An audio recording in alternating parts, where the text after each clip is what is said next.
오늘 말씀은 다윗이 한창 사울 왕에게 도망 다니던 시절의 한 장면을 보여주고 있습니다.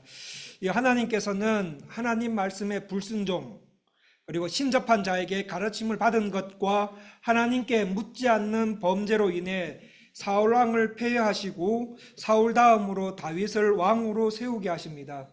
이 선지자 사무엘에게 왕이 되는 표 기름을 다윗에게 붓도록 하신 후 사울의 상태가 안 좋아졌던 거고, 그때부터 수단과 방법을 다 동원해서 다윗을 죽이려고 합니다. 이에 다윗은 어떻게든 간에 사울과 같이 있으면서 그와 얽히고 설킨 문제들을 해결하려고 했지만 그것 또한 잘 되지 않았습니다. 그러던 어느 날 사울이 창을 던져 다윗을 죽이려고 하는 일이 있은 후에 다윗은 이제 더 이상 사울과 같이 있지 못하겠구나 라는 것을 확신하고는 이때부터 도망자로서의 삶을 살게 됩니다. 그렇게 사울을 피해서 이리저리 도망하다 하는 생활 가운데 마침내 사무엘 선지자가 있는 라마나옳까지 다윗은 피신하게 됩니다. 이 다윗이 라마나옳으로 가서 얼마 동안 머물며 그곳에서 사울과 무슨 이야기를 주고받았는지는 알 수 없지만, 이 사울은 다윗이 라마나옳에 있다는 사실을 알아내고는 또 거기까지 군대를 보내서 다윗을 잡아오게 했는데 그 일도 잘 되지 않았습니다. 왜냐하면 다윗을 잡으러 오는 군인들마다 하나님의 영이 임하는 역사가 일어났고, 이를 보다 못해 직접 잡으러 온 사울 역시 하나님의 영에 사로잡혀 도저히 사울을 잡아올 수가 없었기 때문이었습니다. 그 점에서 이 사무엘이 있는 라마나옳은 다윗이 사울을 피해 도망다니던 그 전체의 그의 인생을 놓고 볼 때 아마 그의 인생에서 가장 안전한 곳일 수도 있습니다. 이 더욱이 사무엘 선지자가 누구입니까? 다윗에게 왕이 되기 위한 기름을 부었던 사람이고, 또 오실 예수님을 미리 보여줄 수 있을 정도의 대단한 영적인 사람 아닙니까? 그러니 다윗이 사무엘에게 있던 기간은 진짜 안전했을 것이고 진짜 행복했을 것입니다. 그런데 다윗 어떻게 합니까? 사무엘 선지자와 같이 있지 않고 라마나옳에서 나옵니다. 라마나옳에서 나오는 바람에 동굴에 숨기도 하고, 또 거기서 따라온 사울을 보면서 블레셋으로 피신했다가 미친 채에서 거기서 겨우 빠져나올 정도로의 무척이나 힘든 삶을 살았지만 다윗은 그래도 사무엘과 같이 있지 않습니다. 사무엘과 함께 있으면 괜찮았을 건데, 사무엘과 함께 있으면 괜찮았을 거 안전했을 텐데, 괜히 거기서 나오는 바람에 인생이 하나도 풀리지 않고 오히려 더 심란해져 버리고 더 꼬여져 버린 상황까지 오게 됩니다. 그런데 성도님들, 그럼에도 불구하고 다윗은 사무엘 치맛자락 안에 머물러 있지 않습니다. 저 초등학교 저학년 때 시장 가면은 항상 엄마 손잡고 다녀야 했습니다. 저희 어머니들 또는 또 어머니 앞세대 어른분들 얼마나 억적 같은 인생을 사셨습니까? 저희 할머니께서 해주신 6.25 이야기, 일제시대 6.25 이야기, 보릿고개, 그리고 멕시코 이민 역사, 그러니까 성도님들로 통하여서 멕시코 이민 역사를 들어보면 어떻게 그분들 그렇게 사실 수 있을까 싶을 정도로 억적 같은 인생을 사셨습니다. 이 저희 어머니도 참 억적 같은 인생을 한때를 사셨던 것 같습니다. 그러던 어느 날 저에게 옷을 사주신다고 하시면서 시장을 가끔 데리고 가셨습니다. 그때마다 저는 너무 힘들었습니다.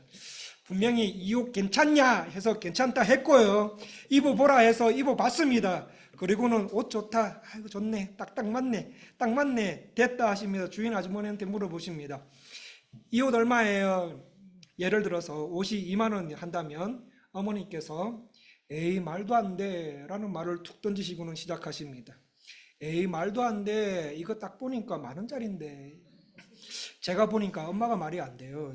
분명히 가격표에 보면은 2만 원이라고 찍혀 있었거든요. 그런데 10,000원 부르시더니 저보고 갑자기 안 돼, 벗어 그러십니다. 그러면 저는 또 벗습니다. 그리고는 갑자기 가자라고 말씀하십니다. 그러면 주인 아주머니 어머니한테 따라 붙으면서 18,000원에 줄 테니까 가져가라고 하십니다. 그런데 저는 그 사이에서 이때부터 헷갈리기 시작합니다. 정말 가야 되나 말아야 되나 망설이는 순간에 어머니는 저를 데리고 진짜 나가버리십니다. 그러자 주인 아주머니 또 뒤따라오면서 알았다고 16,000원에 줄 테니까 사시라고 말합니다. 그제서야 어머니, 그래요? 그럼 15,000원에 주세요 하고는 10,000원짜리 한 장, 5,000원짜리 한 장 아주머니 손에 쥐어주시고는 얼른 가져가십니다. 초등학교 저학년 때 시장 같은 데 가면은 엄마한테 딱 붙어서 다녀야 됩니다. 자칫하면 길을 잃어버릴 수 있으니 그 나이에는 엄마 손잡고 다녀야 되는 게 맞습니다. 그런데 제가 고등학생이 되었고 대학생 청년이 되었습니다. 그때도 똑같이 엄마 치맛자락 붙잡고 시장 같이 가고, 물론 모녀지간에는 또 다른 삶의 맛이 있지요. 그거 말고 엄마 치맛자락 붙잡고 나는 엄마 없이 못 살아. 엄마가 가면 나도 가고 엄마가 안 가면 나도 안 갈래. 청년이 다 됐는데도 이런 식으로 살면 문제지 않습니까? 자식이 부모님 품에서 독립할 나이가 되었는데도 불구하고 나이가 20대 중반 30이 넘었는데도 자신에게 생긴 문제들을 자신이 해결하려고 하지 않고 엄마한테 의논하고 부모님의 결정에 전적으로 의지합니다. 나이 30이 넘었는데 그 늘은 나이인데도 엄마가 깨워서 회사 보냅니다. 부모님이 자녀 미래를 걱정한 나머지 하나부터 열까지 다 관여합니다. 물론 부모님들께서 연세가 드셨는데도 불구하고 자식이 어느 정도 의존하면은 그래 그래도 부모인 내가 자식들에게 존재하는 이유가 있구나 하시면서 흐뭇해 하실 수도 있지만, 계속 그런 식이면은 자식 인생 말아먹는 거 아닙니까? 어느 정도 나이가 차면 부모님 떠날 준비해야 됩니다. 대학교 3학년 이상 졸업한 자녀들 여러 가지 사정으로 부모님 집에 같이 있을 수 있지만 그 자녀들 벗어날 궁리해야 합니다. 부모님 모자라 그만 의지하고 실패하더라도 내 갈 길 살아가야 합니다. 이 말씀 오해하지 마십시오. 말씀을 통해서 건면드리고 싶은 것은 대학 다니는 자녀들이 학교와 취업 준비에만 매달려 살아가는 삶의 방식에서 내 갈 길 가기 위해서 하나님께 매달리는 시간을 가지고 있느냐, 직장 생활하는 자녀들이 하나님께서 내게 허락하신 인생 어떻게 살아갈 것인가, 결혼에 출가한 자녀들이 어떻게 살아야 하나님 마음에 합한 가정을 이루며 살 것인지, 어떻게 살아야 하나님 마음에 합한 삶을 살아갈 것인지 하나님께 얼마나 물으며 생활하느냐. 하나님 앞에 이런 생각과 신앙생활 없이 바쁘게만 살아가는 것은 아닌지 자녀들의 신앙생활을 한번 점검해 보자는 취지에서 말씀을 드리는 것입니다. 오늘 한번 댁에 돌아가시면은 자녀들에게 이렇게 한번 물어보십시오. 너 살아갈 길을 위해서 기도로 하나님께 매달리고 있냐? 너 올바르게 살기 위해서 말씀 보는 경건의 시간을 매일매일 가지고 있느냐? 물어보시겠습니까? 사무엘 선지자와 같이 잊지 않고요, 죽을 쓰든 밥을 만들든 간에 자신의 삶 하나님과 의논하는 방식으로 삐뚤삐뚤 이렇게 걸어가더라는 말씀입니다. 그런 것처럼 대학생 이상 청년들, 여기 계시는 청년들, 엄마 치맛자락 그만 의지하고 신앙적으로 사회적으로 독립할 준비를 하시고 부모님들도 독립시킬 준비를 하셨으면 좋겠습니다. 나에게는 나의 길이 있다 하고 말도 안 되는 궤변을 늘어놓는 젊은이가 아니라 직장생활, 대학생활 충실히 하시되 하나님으로부터 부여받은 내 인생, 하나님 원하시는 길을 알기 위해서 기도와 말씀으로 하나님과 씨름하면서 의논하면서 나아가야 할 필요가 반드시 있다는 것을 말씀드리는 것입니다. 자녀들만 그렇습니까? 우리 교회도 마찬가지입니다. 우리 교회를 위해서 성도님들 많은 기도 부탁드립니다. 하나님께서 분명히 우리 교회에 주신 소명과 사명이 있을 것입니다. 그 소명을 찾고 구하고 이루기 위해서 당회와 운영위원회는 치우침 없이 주일학교 30대, 40대, 50대 이상인 성도님들과 소통하기를 노력하고 성도님들의 아픔과 관심이 어디에 있는지, 신앙의 고민이 뭔지 알기 위해서 대화하고 고민하고 해결할 것 해결하고 다루어낼 것 다루어내고 세대 간의 소통이 원활하게 할 수 있도록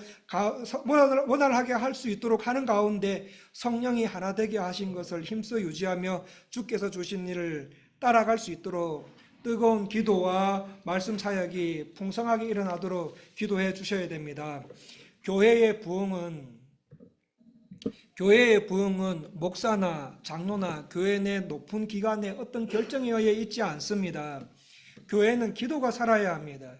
성도님들이 한 마음으로 우리 교회를 위해서 울기 시작한다면 우리 교회는 분명히 하나님께서 원하시는 교회의 방향으로 갈 것입니다. 아무리 아무리 큰 제철소라 하더라도 그 용광로에 불이 꺼져 있으면 그 넓은 제철소에 숟가락 하나 만들어내지 못합니다. 용광로에 불이 뜨거워져야 큰 배도 만들고 각종 제철 사업에 필요한 물건들을 만들어낼 수 있듯이 주일학교, 남녀선교회 각 위원회, 각 구역에서 뜨거운 기도가 있어야 우리 구주 원하시는 것 우리 교회에서 만들어내실 줄 확신합니다. 성령께서 성도님들 마음속에 우리 교회를 더욱더 사랑하는 마음과 기도하고 싶은 마음을 더 주시기를 간절히 원합니다. 성도님들, 교회는 울어야 됩니다. 교회가 울어야 교회가 웃어요. 성도님들 울어야 됩니다. 울어야 성도님들이 행복해지실 것입니다. 우리 교회, 우리 공동체 성도님들이 서로 더 사랑하기 위해서 성도님들 우셔야 됩니다. 교회와 성도가 기도하다 우는 일이 많아질 때 우리 교회는 더 행복한 공동체, 더 사랑이 넘치는 성도의 모임이 될 줄 믿습니다. 다윗 사무엘과 같이 있지 않고 라마 나요스로 나가서 계속 도망자 인생으로 살게 됩니다. 그러한 인생을 살아가는 가운데 사무엘상 22장에 와서는 다윗이 아둘람 굴까지 도망하게 되었다는 기사를 쓰게 됩니다. 1절 말씀을 보시겠습니다. 읽어드리겠습니다. 그러므로 다윗이 그곳을 떠나 아둘람 굴로 도망하매 그의 형제와 아버지의 온 집이 듣고 그리로 내려가서 그에게 이르렀고, 1절 말씀을 보시면 다윗의 가족들이 여기서부터 다윗과 합류했다고 말하고 있습니다. 그 전까지는 합류하지 않았습니다. 이 다윗과 가족 간에 무슨 일이 있었는지는 모르겠지만 그 전까지는 아마 설마 했을 것입니다. 지금 다윗이 사울로부터 도망자 세월을 보내고 있는데 곧 끝나겠지. 사울의 권력들이 다윗을 저렇게 미워하지만 다윗이 왕이 되기 위한 기름까지 부음받았으니 곧 왕 되겠지. 다윗이 왕되면 이제 우리 가족 좀 형편이 나아지겠지라고 하며 그냥 유다 땅에 머물러 있었던 것 같습니다. 그런데 라마나요트에서의 일들과 광야에서 다윗이 겪었던 일 소식, 블레셋에서의 사건들을 겪고 다윗이 동굴까지 내려갔다는 소식이 전해지자 그의 가족들은 세상 돌아가는 것 보니까 이제 사울이 통치하는 세상에서는 더 이상 못 살겠구나. 사울과 다윗은 이스라엘 한 공동체 안에서 같이 있기는 어렵겠구나. 사울은 사울 공동체대로, 다윗은 다윗 방식의 공동체를 만들어 가겠구나라는 것을 이 가족들이 깨닫게 됩니다. 그러자 가족들이 다윗이 만들어가는 공동체에 합류하기 위해서 내려왔다는 말씀입니다. 그런데 말씀을 보시면 가족들만 오지 않았습니다. 어떤 사람들도 몰려왔습니까? 2절 말씀 읽으셨지만 우리 다 같이 한 번만 더 읽어보겠습니다. 2절 말씀 읽기를 다 같이 읽기를 시작하겠습니다. 환난당한 모든 자와 빚진 모든 자와 마음이 원통한 자가 다 그에게로 모였고 그는 그들의 우두머리가 되었는데 그와 함께한 자가 400명가량이었다. 다윗의 가족 말고 누가 또 왔다고 합니까? 환난당한 모든 자, 빚진 모든 자, 마음이 원통한 자들도 다윗에게로 몰려왔다고 합니다. 첫 번째, 환난당한 자들이 다윗에게로 몰려왔습니다. 여기서 환난당한 자는 어떤 일에 완전히 둘러싸여서 꼼짝달싹도 할 수 없는 참 막막한 상황에 처해 있는 사람들을 말합니다. 무슨 일로 막막한 상황이 되었는지는 모르지만 물론 그들 자신에게 일어난 환난의 원인이 내 자신의 잘못된 선택 때문일 수도 있고 주변 사람과 환경 때문일 수도 있습니다. 그러나 그 어떤 이유이든 간에 어떤 일로 인해서 거기에 완전히 둘러싸여 버려서 앞이 캄캄해져서 자기 힘으로는 도저히 어떻게 할 수 없는 상황에 처해진 사람들을 말합니다. 이 사람들이 다윗에게로 몰려왔습니다. 두 번째, 빚진 자들이 몰려왔습니다. 이분들 나름대로 자신에게 주어진 인생을 열심히 산다고 했지만 문제는 그 빚을 갚으려고 해도 돈이 없는 겁니다. 돈이 없는데 자꾸 빚쟁이들은 빚 갚으라고 독촉하러 찾아오고 채무자는 그 빚 갚기 위해서 은행 찾아다니고 은행에서 받은 대출 받을 거 다 받아서 이제는 은행도 안 됩니다. 은행도 안 돼서 여기저기 전전긍긍하다가 결국에는 제2금융권과 그에 해당되는 절대 손대지 말아야 할 곳에 손을 대는, 그래서 상상할 수 없이 많은 이자를 이리 메꾸고 저리 메꾸고 하다가 결국은 가정 자체가 풍지박살난 사람들을 말합니다. 아마도 이 사람들 안에 신앙인이 있었다면 이비 때문에 결국 신앙 파탄나고 가정 전체가 패가망신해서 도저히 신앙인으로 일어설 수 없는 상황에 처해버린 그 사람들이었을 것입니다. 그래서 이미 빚진 인생 가운데 빚쟁이들로부터 빚 독촉을 받는데 그 독촉 받을 때 경험해야 할 그 아픔, 그 공고함, 그 메마름, 그 건조함, 그 고통스러움들을 경험해야 할 사람들, 말씀을 묵상하면서 이 말씀에 나오는 이분들이 어느 정도 빚 독촉을 받았을까 궁금해서 히브리어 성경을 뒤져보니 아마도 이분들 자신들이 빚진 것 때문에 조상 대대로부터 지금까지 살아왔던 그 터전에서 야반도주할 정도로 빚 독촉을 받았던 것 같습니다. 실제로 이 일로 인해서 한밤중에 지금까지 살던 것 다 청산해서 떠나버리는 사람들이 마을마다 여러 명씩 생겨났더라는 말씀입니다. 그런 빛에 의해 극심한 고통을 당하고 있는 사람들이 다윗에게로 몰려왔습니다. 세 번째, 마음이 원통한 자들이 몰려왔습니다. 여기서 마음이 원통한 자는 자신에게 일어난 어떤 일로 인한 분노, 몹시 흥분됨, 격분됨하고 관련이 있습니다. 이 사람들의 인생 가운데 뭔가 억울하고 부당한 일이 일어났다라는 거고, 그것 때문에 굉장히 쓰라린 아픔, 그것 넘어 분노를 마음에 담고 사는 사람들을 말합니다. 이런 사람들이 사울의 시대에도 있었다는 말씀입니다. 사실 이런 분들 사울 시대에만 있겠습니까? 오늘 우리가 사는 시대에도 있지 않겠습니까? 멕시코에서 사업하시면서 가게생활, 직장생활, 학교생활, 가정생활 하시면서 깨레따로 사회로부터 또는 한인 사회로부터 아니면 같은 교회 다니는 사람들로부터 몸과 마음이 많이 아플 정도로 억울하고 힘든 일을 경험한 채 상처를 안고 살아가시는 분들 아마 주변을 둘러보면 많이 계실 것입니다. 이분들이 다윗에게로 몰려왔다고 말씀하고 있습니다. 그런데 궁금한 점은 이 사람들이 왜 다윗에게로 몰려왔냐입니다. 구약시대에는 이런 사람들의 원한을 풀어주라고 해서 재판소가 마을 곳곳에 있어서 거기서 해결받으면 되는데 왜 하필이면 이 사람들이 다윗에게로 왔겠습니까? 대답은 간단합니다. 재판소 가도 해결되지 않았기 때문입니다. 아무리 재판소를 가도 이 원통함과 원함과 빚쟁이들에게 시달림, 마음의 상처 이런 것들이 해결이 안 되더라는 말씀입니다. 그래서 온갖 고통과 슬픔을 갖고 있는 어느 날 이 사람들이 다윗이 아둘람 동굴에 내려갔다는 소식이 전해져 옵니다. 그런데 놀라운 일은 뭔가 아십니까? 환난당한 사람들이 빚져서 고통받고 억눌림 당하고 상처받고 억울함 당하고 있는 수많은 사람들이 다윗이 아둘람 굴에 내려갔다는 소식을 듣는데 다윗에 관한 이야기를 듣고 있는데 무슨 마음이 있는가 하면은 다윗에게 가면 살겠다라는 희망이 생기더라는 말씀입니다. 다윗의 소식을 듣기 전에 자신들의 삶은 사울이 통치하는 세상에는 못 살겠다. 이놈의 세상 억울하고 분통 터져서 못 살겠다. 내가 빚 안 갚고 싶어서 안 갚냐? 없어서 못 갚는데 하며 그 목마름과 그 건조함과 그 괴로움의 인생의 끝이 안 보이며 우리 가족 죽든지 나를 괴롭히는 저 자식 죽이든지 이거 외에는 살 길이 없다 싶었는데 그때 아둘람 동굴에 내려간 다윗의 이야기를 듣는데 그들의 마음 한쪽 구석에서 자신도 모르게 다윗에게 가면 살 것 같다. 거기 가보자.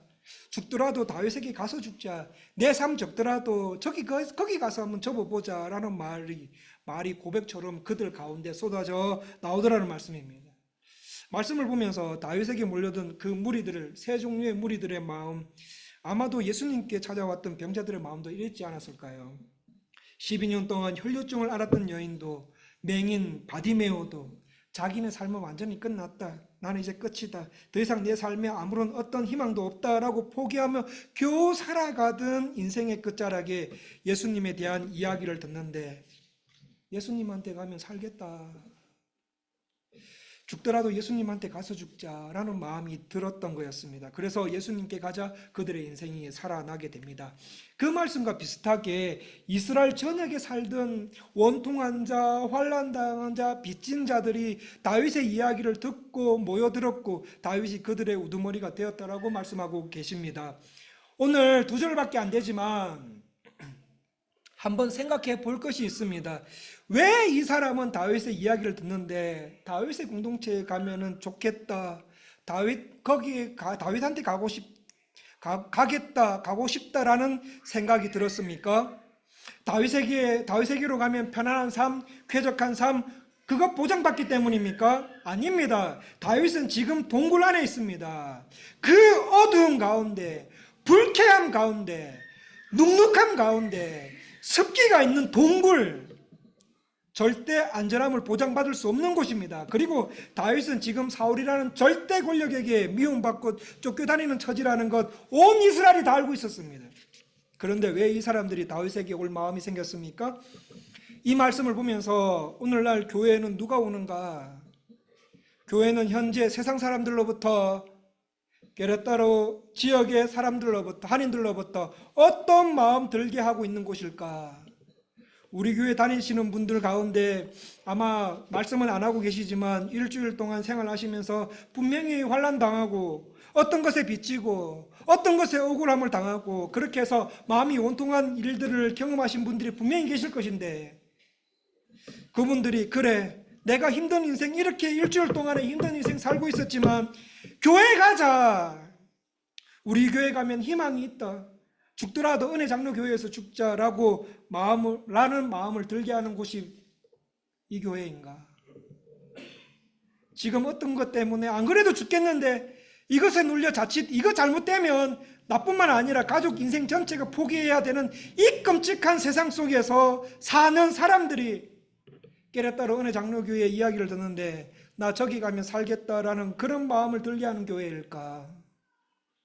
아니면 교회는 교회인데 세상의 연장선상에 있는 어떤 단체에 불과한 곳인지 생각해 보게 됩니다. 그런데 다윗이 속한 공동체는 안 그렇다는 말입니다.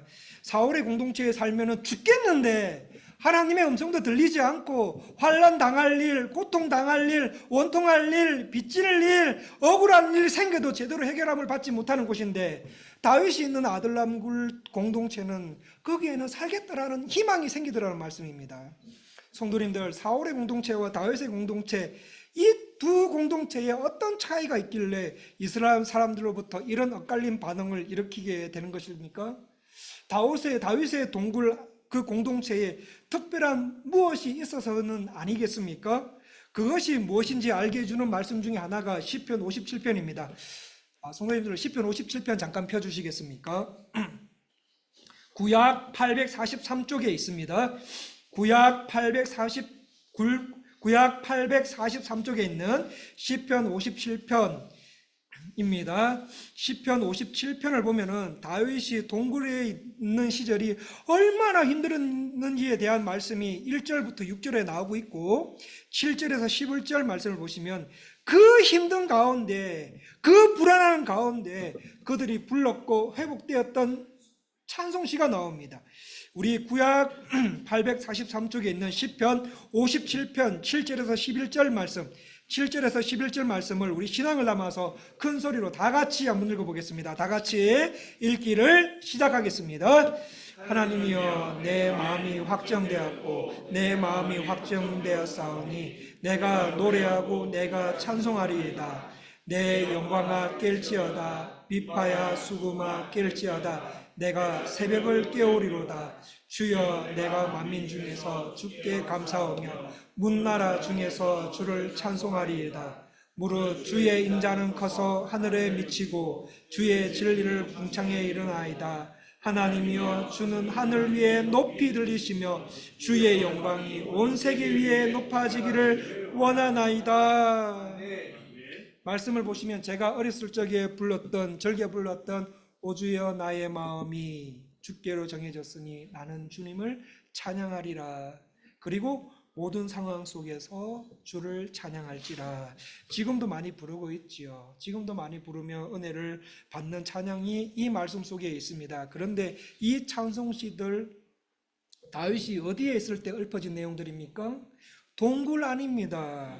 편안함과 안락함이 있는 삶 가운데 다윗이 부하들을 앉혀놓고 시상이 떠오른다 얘들아 받아 적어라 해서 적고 부른 것이 아니라 다윗이 아들람 같은 동굴 안에 있을 때 언제 사울과 절대 권력자들이 쳐들어와서 내 목을 노릴지 모르는 극도의 불안함이 있는 동굴 속에서 세상에서도 버림받은 사람들 앉혀놓고 그들과 같이 불렀던 찬양이 뭐냐?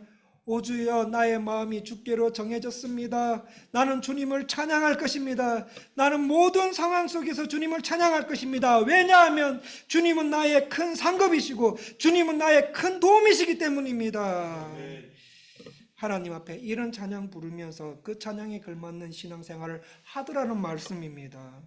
또 9절에서 11절 말씀을 보시면 내가 만민 중에 오 주께 감사하며 주님을 찬양하리라. 열방 중에서 무릇 주의 인자는 커서 하늘에 미치고 주의 진리는 궁창에 이르나이다. 하나님이여 주는 하늘 위에 높이 들리시며 주의 영광이 온 세계 위에 높아지기를 원하나이다. 주님은 찬양을 받으시기에 합당하신 분이십니다. 주님은 영광을 받으시기에 합당하신 분이십니다 라고 고백하며 그 고백에 맞게 신앙생활을 하는 곳이 바로 다윗의 공동체였습니다.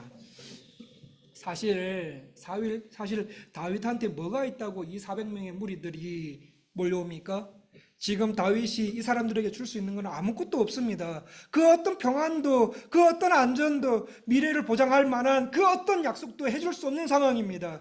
그런 동굴에서, 그 동굴 세상에서 다윗과 다윗의 무리들이 이런 찬양을 불렀고 그 찬송에 맞게 신앙생활한 끝에 하나님께서 기뻐하시는 공동체가 되었고 지금 우리에게도 그때의 신앙이 전수되고 있더라는 말씀입니다.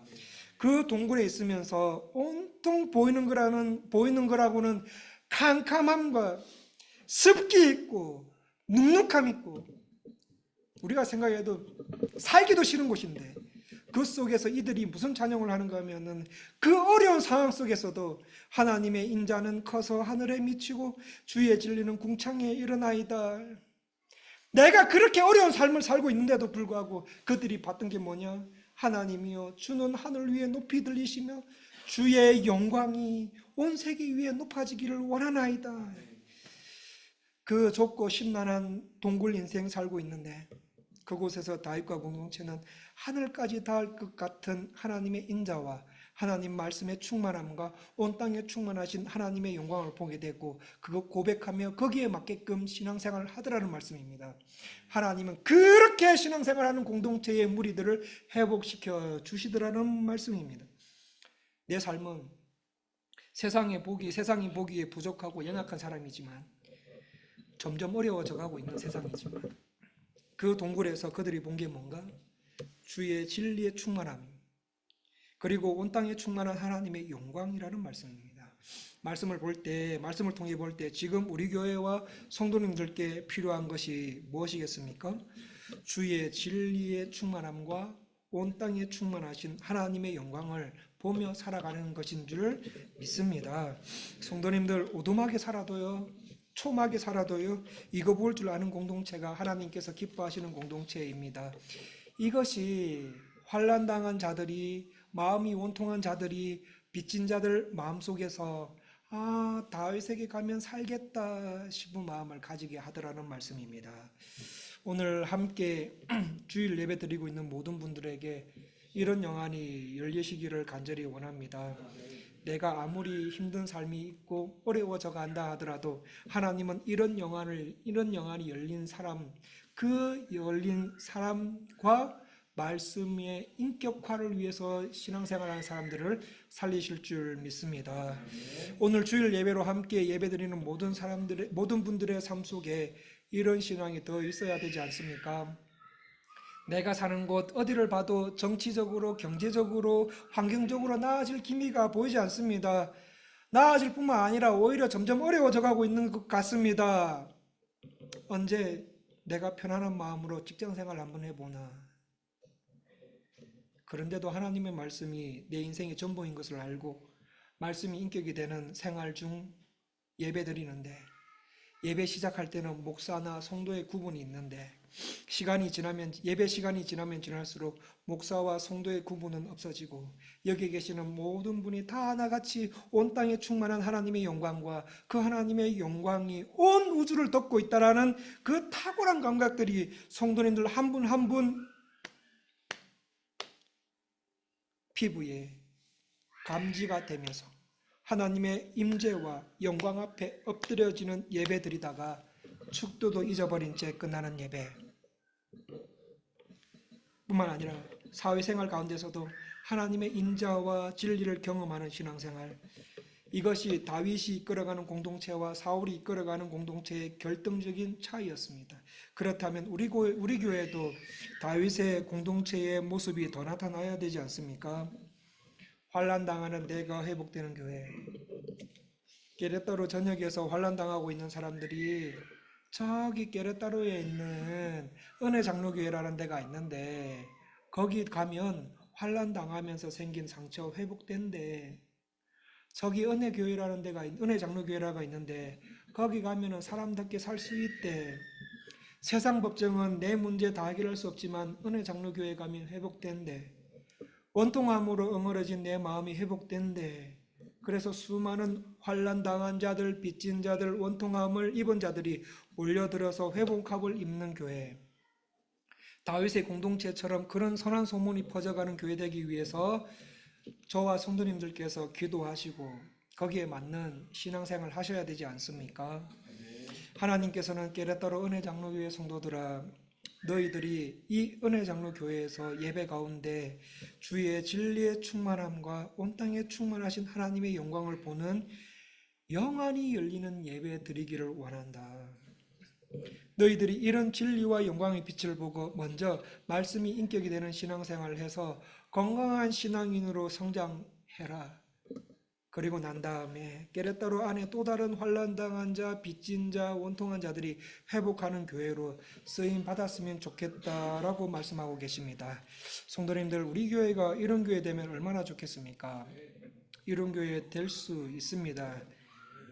왜입니까? 성경이 말하고 있기 때문에. 하나님은 성경이 적혀져 있기 때문에. 성령 하나님이 우리 교회와 성도님들 한 분 한 분과 함께 하시기 때문에. 맞습니까? 그러므로 할 수 있다라고 말하고 있습니다. 할 수 없으면 성경에 적혀져 있지 않겠지요? 반드시 할 수 있기 때문에 믿고 기도하고 이 방향으로 계속 가면 우리도 그런 공동체 만들 수 있을 줄 믿습니다. 다윗 공동체와 같은 공동체 되도록 기도하며 부단히 성도님들과 성령님과 함께 만들어 가시라고 하시는데 성도님들은 어떻게 하시겠습니까? 주의 말씀 따라 이런 교회 되도록 주께서 내게 지라고 하신 십자가 나도 지고 신실한 믿음과 마음으로 우리 교회 성도들을 사랑하고 누구에게도 친절한 위로와 말을 베풀 줄 아는 사람. 10,000가지 은혜 받았잖아요, 성도님들. 10,000가지 은혜 받았잖아요.